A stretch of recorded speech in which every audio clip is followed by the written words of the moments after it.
10 గంటల నుండి ప్రారంభించబడును. ముఖ్య ప్రసంగికులు డాక్టర్ థామస్ గారు, దహించు అగ్ని మినిస్ట్రీస్, రాజమహేంద్రవరం. స్థలం దహించు అగ్ని ఆడిటోరియం, నటరాజ్ థియేటర్, రాజమహేంద్రవరం. మరిన్ని వివరాలకు 9494940072 మరియు 73. వరంగల్లో దహించు అగ్ని సేవకుల సదస్సు జూలై 30వ తేదీన ఉదయం 10 గంటల నుండి ప్రారంభించబడును. ముఖ్య ప్రసంగికులు డాక్టర్ థామస్ గారు, దహించు అగ్ని మినిస్ట్రీస్, రాజమహేంద్రవరం. స్థలం new Jerusalem Baptist church, circuit house, life line hospital road, Warangal. మరిన్ని వివరాలకు 9494940072 మరియు 73. ఇది కుటుంబ ఆశీర్వాద కూడిక. ఇక్కడ మేము మా కుటుంబాలను కట్టుకున్నాం. మరి మీరు? అయితే ప్రతి శుక్రవారం రాజమహేంద్రవరంలో జరిగే ఈ కుటుంబ ఆశీర్వాద కూడికలో పాల్గొనండి. ఈ కూడిక జరుగు స్థలం దహించు అగ్ని ఆడిటోరియం, నటరాజ్ థియేటర్, రాజమహేంద్రవరం. సికింద్రాబాద్ లో దహించు అగ్ని అద్భుత అసాధారణ కూడిక ప్రతి శనివారం సాయంత్రం 5 గంటల నుండి ప్రారంభించబడును. స్థలం SPG church ground, alpha hotel వెనుక, సికింద్రాబాద్. మరిన్ని వివరాలకు 9494940074 మరియు 75.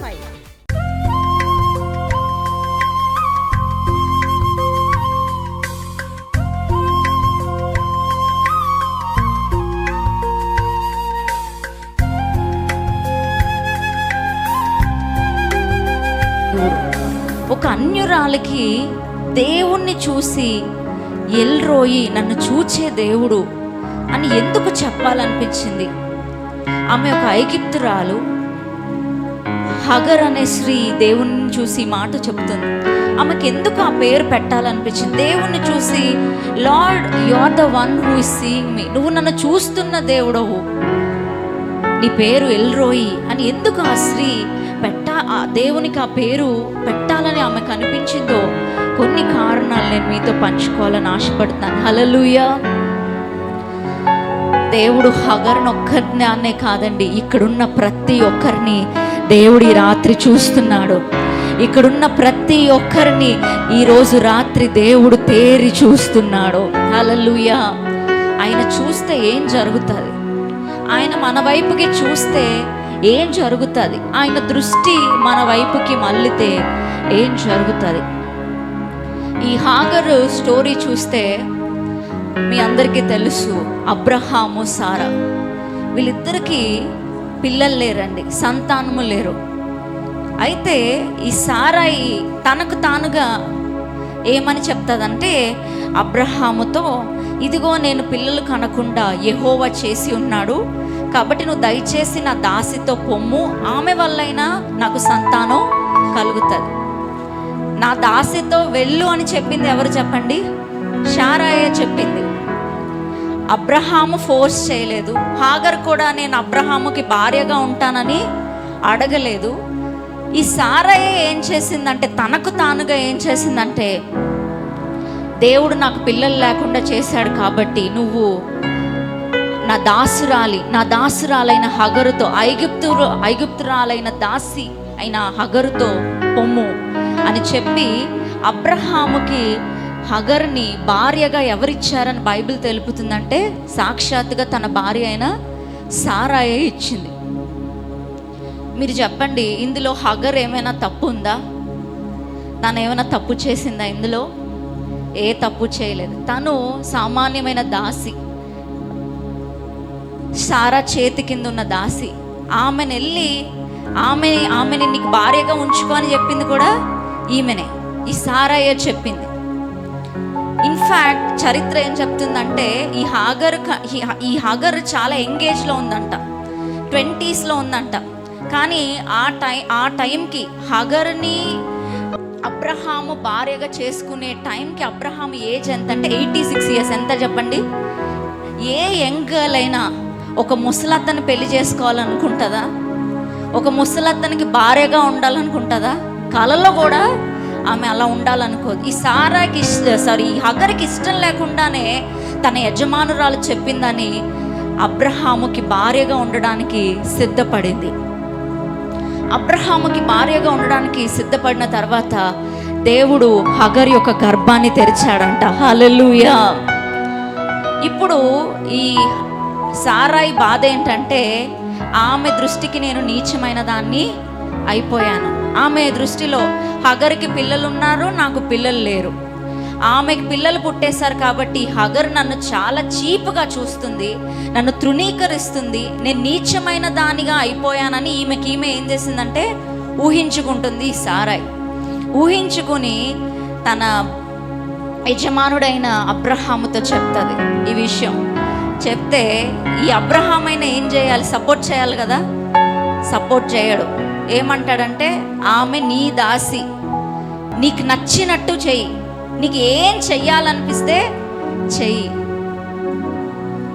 ఒక భార్యగా స్వీకరించాడు ఈ అబ్రహాము హగర్ని. కొంచెం కూడా కట్టసి లేకుండా, కొంచెం కూడా ఒక సాఫ్ట్ కార్నర్ లేకుండా ఏమంటాడంటే, ఈ హగరు నీ దాసి, ఏం చెయ్యాలో అది చెయ్యి, నీ మనస్సుకు వచ్చినట్లు చెయ్యి అని ఈ అబ్రహాము సారాయితో చెప్తాడు. వెంటనే ఈ సారాయి ఏం చేస్తుందంటే హగర్ని శ్రమ పెడుతుందంట. ఏంటి చెప్పండి, అందరూ నోరు తెరిచి, శ్రమ పెడుతుంది. చరిత్ర ఏం చెప్తుందంటే, శ్రమ అనే మాటకి ఈ హగరు నెలలు నిండిన గర్భవతి.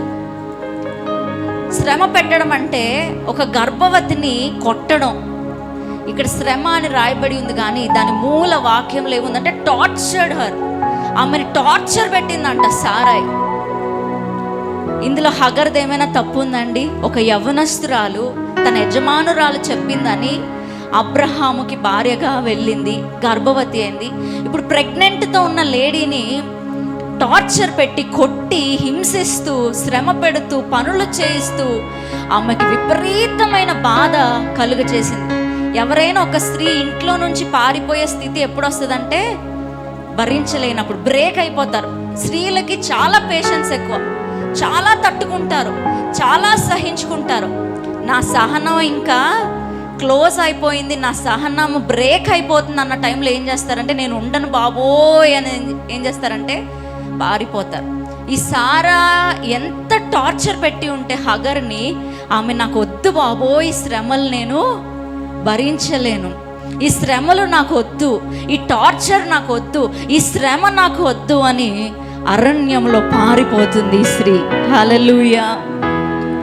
ఈరోజు అలాంటి వారు ఎవరైనా ఉన్నారా? నాకు వద్దండి, నా సమస్యలు తట్టుకునే శక్తి కోల్పోయాను, నేను పీక్ లెవెల్లో ఉన్నాను, బ్రేక్ అయిపోయే లెవెల్లో ఉన్నాను, I want to escape from my problems. ఈ సమస్యల నుండి ఎక్కడికైనా పారిపోదా అనిపిస్తుంది, ఈ అప్పుల బాధల నుంచి ఎక్కడికైనా పారిపోదా అనిపిస్తుంది, ఈ రోగం నుంచి ఎక్కడికైనా పారిపోదా అనిపిస్తుంది అన్నవారు ఎవరైనా ఈ స్థలంలో ఉంటే నేను చెప్తున్నాను, గాడ్ ఈజ్ సీయింగ్ యూ. దేవుడు నిన్ను చూస్తున్నాడు. ఎల్రోయి అయిన దేవుడు, ఎల్రోయి అయిన దేవుడు. నీ శ్రమ మనుషులు చూస్తున్నారో లేదో, అబ్రహాము చూస్తున్నాడో లేదో, సారాయి చూస్తుందో లేదో, కానీ నువ్వు శ్రమ పడడం పైన ఒక దేవుడు ఉన్నాడు. ఆ దేవుడు చూస్తున్నాడు. నువ్వు ఆరాధిస్తున్న దేవుడికి నీ శ్రమ తెలుసు, నీ బాధ తెలుసు, నీ ఏడుపు తెలుసు, నీ ఓర్పు తెలుసు, నీ కష్టం తెలుసు. హల్లెలూయా. ఈమె ఎందుకు దేవుణ్ణి చూసి ఎల్రోయి అని చెప్పిందంటే, ఈ దేవుడిలో ఏం కనిపించింది? ఒక ఐగుప్తురాలకి ఏం కనిపించిందంటే, మొట్టమొదటిగా అన్యాయం జరిగితే నా దేవుడు దిగి వస్తాడు అని ఆమె తెలుసుకుంది. ఈరోజు నేను ప్రవచిస్తున్నానండి, ఇక్కడున్న వాళ్ళు ఎవరైనా మిమ్మల్ని అన్యాయంగా మిస్ట్రీట్ చేస్తే, అన్యాయంగా మీ ఎడల ఎవరైనా ప్రవర్తిస్తే, అన్యాయముగా మీ పైన నిందలు మోపితే, అన్యాయంగా మీ దగ్గర డబ్బులు తీసుకుని తిరిగి ఇవ్వకపోతే, ఎవరు పట్టించుకోకపోయినా ఎల్రోయి చూస్తున్నాడు.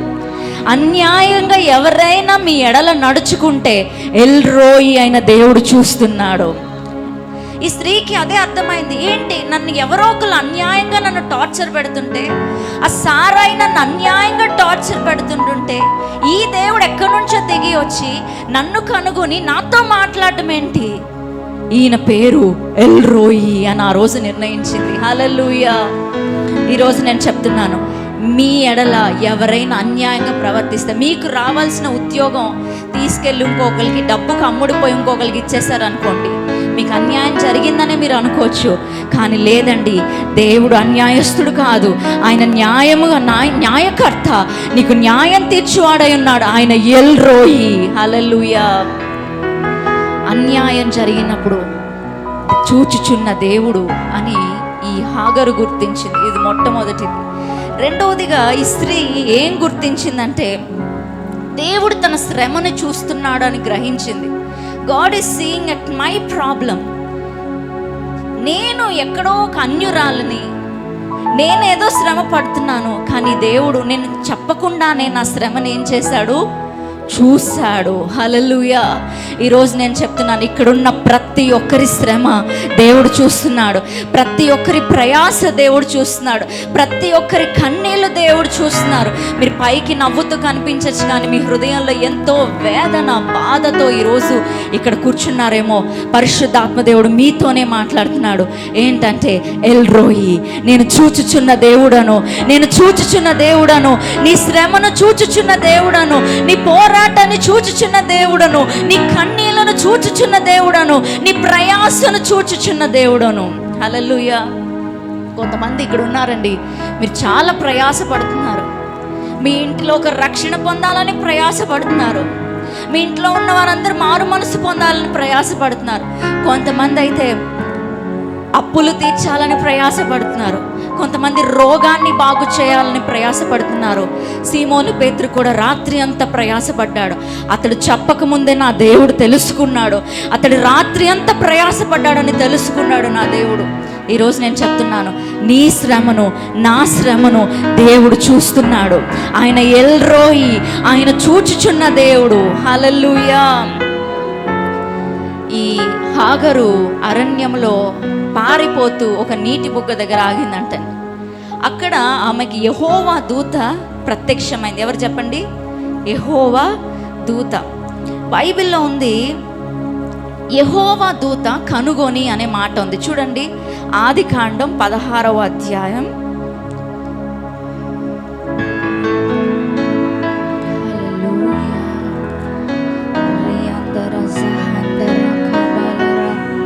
చూడండి, కనుగొని అనే మాట ఎక్కడుందో 8వ వచనం. యెహోవా దూత అరణ్యములో నీటి బుగ్గ యొద్ద, అనగా షూరు మార్గములో బుగ్గ యొద్ద ఆమెను కనుగొని. ఏం చెప్పండి? కనుగొని. అందరు చెప్పండి నోరు తెరిచి. కనుగొని. కనుగొని ఇంగ్లీష్లో ఉంది ఫౌండ్ హర్.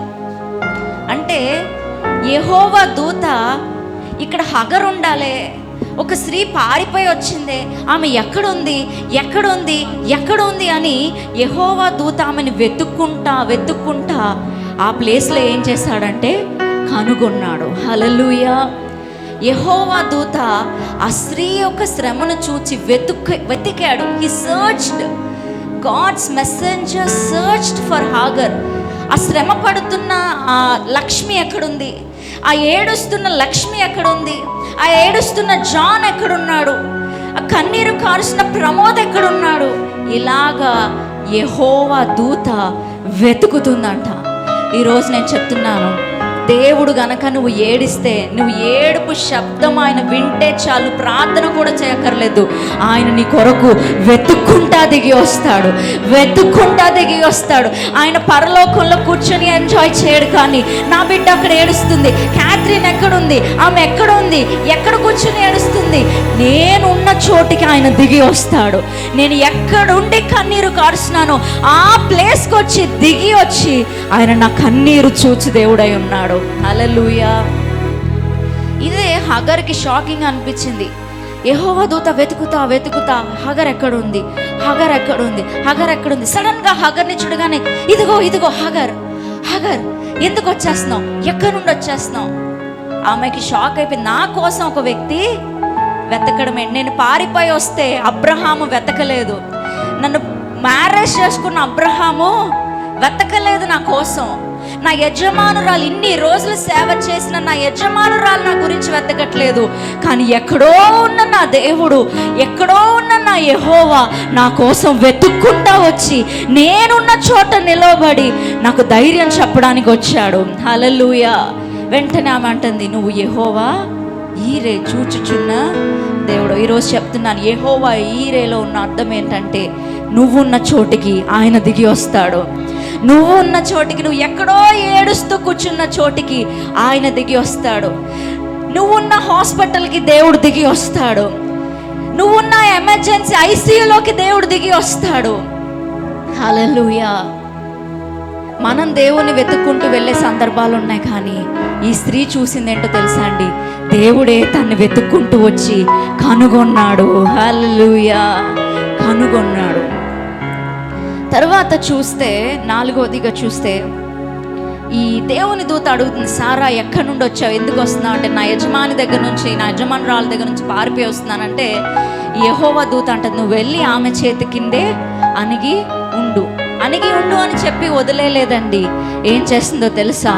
వాగ్దానాన్ని ఇస్తుంది. చెప్పండి, వాగ్దానం. దేవుడు నీ కన్నీరు చూసి వదిలిపెట్టాడు, కానీ నీ చేతిలో ఒక వాగ్దానాన్ని, నీ చేతిలో ఒక ప్రవచనాన్ని, నీ చేతిలో నీ భవిష్యత్తుకు సంబంధించిన ఒక నిరీక్షణను దేవుడు నీ చేతిలో పెడుతున్నాడు. ఈరోజు మన చేతిలో ఉన్న శక్తివంతమైన ఆయుధం ఏంటంటే వాగ్దానము. దేవుడు పలికిన మాటలన్నీ మన చేతిలో ఒక ఆయుధం లాంటి. ప్రవ్వా, నువ్వు మాట్లాడావు, నువ్వు ఖచ్చితంగా నెరవేరుస్తావు. ఒకవేళ ఈ హగరుతో నువ్వు వెళ్ళి సారాయి చేతి కింద, నీ యజమానురాలి చేతి కింద అణిగి ఉండు అంటే ఆమె వెళ్ళకపోయేదేమో. దేవుడు అంటున్నాడు, నువ్వు అనాథగా ఉన్నావు అనుకుంటున్నావా? నీ సంతానాన్ని లెక్క లేనంతగా, లెక్క పెట్టలేనంతగా నేను విస్తరింపచేస్తాను. నీ సంతానాన్ని ఊహించలేనంతగా విస్తరింపచేస్తాను. హల్లెలూయా. ఆ మాట విని ఆమె హృదయం బద్దలైపోయింది. ఈ దేవుడు నన్ను చూడడం మాత్రమే కాదు, నాకేం చేస్తున్నాడు? వాగ్దానాన్ని ఇస్తున్నాడు. ఈరోజు నేను చెప్తున్నాను, మీ అందరికీ దేవుడు వాగ్దానాన్ని ఇస్తున్నాడు. ఆ వాగ్దానం ఏంటో తెలుసా? మీ దుఃఖ దినములు సమాప్తం కాబోతున్నాయి. మీ శ్రమలన్నీ సమాప్తం కాబోతున్నాయి. మీ ఏడుపు దినాలు, మీ రోదన దినాలు సమాప్తం కాబోతున్నాయి. నమ్ముతున్న వారు గట్టిగా చప్పట్లు కొడుతూ దేవుని నామాన్ని మహిమపరచండి. హల్లెలూయా. God is giving Hagar a promise. ఈరోజు దేవుడు నీకు ఒక వాగ్దానాన్ని ఇస్తున్నాడు.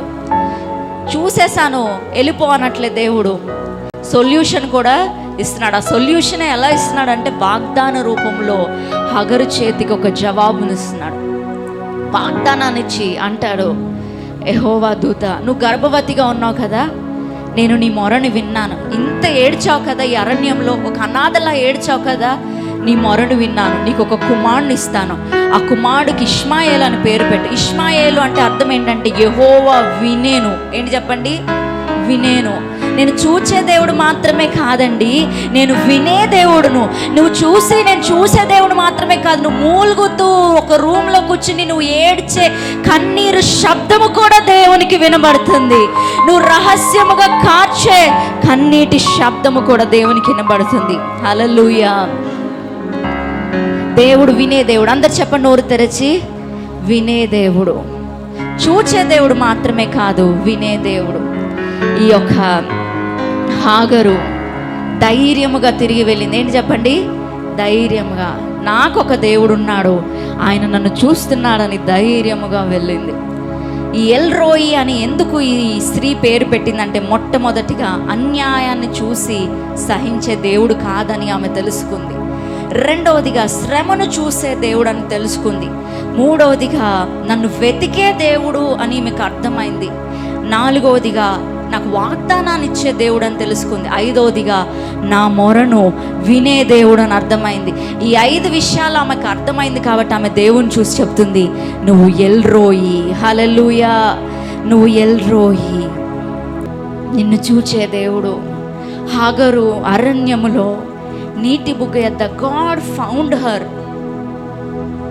అబ్రహాము రాలేదు హగరు గురించి, సారాయి రాలేదు హగరు గురించి, ఆమె పారిపోయిందని తెలిసి కూడా వెతకడానికి ఎవరు రాలేదు. కానీ యెహోవా దూత అరణ్యంలో ఏడుస్తున్న ఆ స్త్రీ యొద్దకు వచ్చింది. ఈరోజు నేను చెప్తున్నాను, ప్రియ సహోదరుడా, ప్రియ సహోదరి, దేవుడిని కన్నీరు చూస్తున్నాడు, నీ వేదన చూస్తున్నాడు. నీ హృదయంలో నువ్వు పడుతున్న ప్రయాసం చూస్తున్నాడు. నువ్వు అనుకుంటున్నా నా దేవుడికి కూడా కనిపించట్లేదేమో నా బాధ, నా దేవుడికి కూడా కానరాట్లేదేమో, నా దేవుడు చూసి చూడనట్టు వెళ్ళిపోతున్నాడేమో, నా దేవుడు పట్టించుకోవట్లేదేమో, నా దేవుడు చూడట్లేదేమో అని నువ్వు అనుకుంటున్నావు. లేదు లేదు, దేవుడు చూస్తున్నాడు. నీ కన్నీళ్ళు చూస్తున్నాడు, నీ ప్రయాస చూస్తున్నాడు, నీ వేదన చూస్తున్నాడు. హగరు గర్భవతిగా ఉండి ఆమె శ్రమపడి పారిపోయిందండి.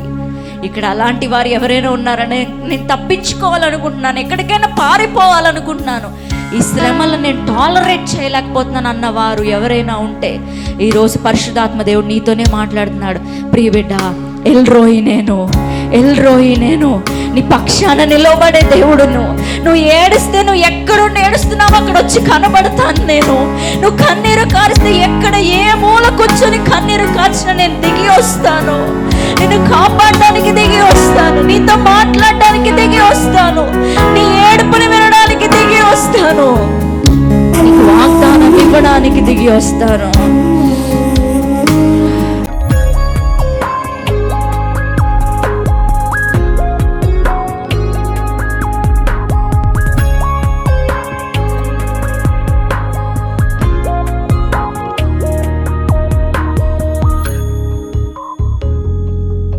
యేసయ్యా తండ్రి, నీకు వందనాలు, స్తోత్రాలు ప్రభా.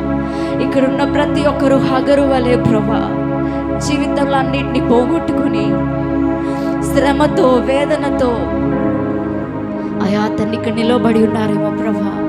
హగరుని చూచిన దేవుడు ఇక్కడున్న ప్రతి ఒక్కరిని చూస్తున్నావయ్యా, మా శ్రమలను చూస్తున్నావయ్యా, మా వేదనలు చూస్తున్నావు ప్రభా. ఇక్కడున్న ప్రతి ఒక్కరిని జవాబుని పొందుకొందరుగాక, వారి దుఃఖము సంతోషంగా మార్చబడును గాక, వారి వేదన ఆనందంగా మార్చబడును గాక, వారి దుఃఖము ఆనందంగా మార్చబడును గాక. అయా తండ్రి, ధైర్యముతో వారు ప్రభు తిరిగి వెళ్ళుదురుగాక యేసు నామములో. ఇక్కడున్న ప్రతి ఒక్కరు పరిశుద్ధాత్మ తాకిడి అనుభవించుదురుగాక. ఇప్పుడే ప్రతి సమస్య పోరాటం ఇప్పుడే యేసు నామములో ఫుల్ స్టాప్ పెడుతున్నాను తండ్రి. నీ బిడ్డలకి విమోచన కలుగునుగాక, విడుదల కలుగునుగాక, శత్రువు పారిపోనుగాక, శత్రువు కోటలు కూలిపోనుగాక, ప్రతి సాతాను యొక్క పన్నాగాలు ప్రయత్నాలు యేసు నామములో ఈరోజు కూలిపోవునుగాక. నీ బిడ్డల పక్షాన నిలబడినందుకు వందనాలు చెల్లిస్తూ యేసు నామములో అడిగి వేడుకుంటున్నాం తండ్రి, ఆమేన్. గట్టిగా చప్పట్లు కొడుతూ ఎల్రోయి అయిన దేవునికి గట్టిగా చప్పట్లు కొడుతూ దేవుని నామాన్ని మహింపరచండి. అందరూ కూర్చోండి. రాజమహేంద్రవరంలో దహించు అగ్ని సేవకుల కూడిక జూలై 29వ తేదీన ఉదయం 10 గంటల నుండి ప్రారంభించబడును. ముఖ్య ప్రసంగికులు డాక్టర్ థామస్ గారు, దహించు అగ్ని మినిస్ట్రీస్, రాజమహేంద్రవరం. స్థలం దహించు అగ్ని ఆడిటోరియం, నటరాజ్ థియేటర్, రాజమహేంద్రవరం. మరిన్ని వివరాలకు 9494940072 మరియు 73. వరంగల్లో దహించు అగ్ని సేవకుల సదస్సు జూలై 30వ తేదీన ఉదయం 10 గంటల నుండి ప్రారంభించబడును. ముఖ్య ప్రసంగికులు డాక్టర్ థామస్ గారు, దహించు అగ్ని మినిస్ట్రీస్, రాజమహేంద్రవరం. స్థలం new Jerusalem Baptist church, circuit house, life line hospital road, Warangal. మరిన్ని వివరాలకు 9494940072 మరియు 73. ఇది కుటుంబ ఆశీర్వాద కూడిక. ఇక్కడ మేము మా కుటుంబాలను కట్టుకున్నాం, మరి మీరు? అయితే ప్రతి శుక్రవారం రాజమహేంద్రవరంలో జరిగే ఈ కుటుంబ ఆశీర్వాద కూడికలో పాల్గొనండి. ఈ కూడిక జరుగు స్థలం దహించు అగ్ని ఆడిటోరియం, నటరాజ్ థియేటర్, రాజమహేంద్రవరం. సికింద్రాబాద్ లో దహించు అగ్ని అద్భుత అసాధారణ కూడిక ప్రతి శనివారం సాయంత్రం 5 గంటల నుండి ప్రారంభించబడును. స్థలం SPG church ground, alpha hotel వెనుక, సికింద్రాబాద్. మరిన్ని వివరాలకు 9494940074 మరియు 75. రాజమహేంద్రవరంలో దహించు అగ్ని అభిషేక ఆదివారపు ఆరాధన ఇప్పుడు ప్రతి ఆదివారం ఉదయం 9:30 నుండి ప్రారంభించబడును. తప్పక పాలు పొందండి, దైవిక ఆశీర్వాదం పొందండి. స్థలం దహించు అగ్ని ఆడిటోరియం, నటరాజ్ థియేటర్, రాజమహేంద్రవరం. మీ ప్రార్థన అవసరతలకు 9494940072 మరియు 73. ఈ టీవీ కార్యక్రమాన్ని చూసి ఆశీర్వదించబడినట్లయితే దహించు అగ్ని టీవీ పరిచర్యకు మరియు బ్లెస్సింగ్ ల్యాండ్ కు సహకరించండి. Dahinchu Agni trust current account number 357222444370, State Bank of India main branch, Rajamahendravaram.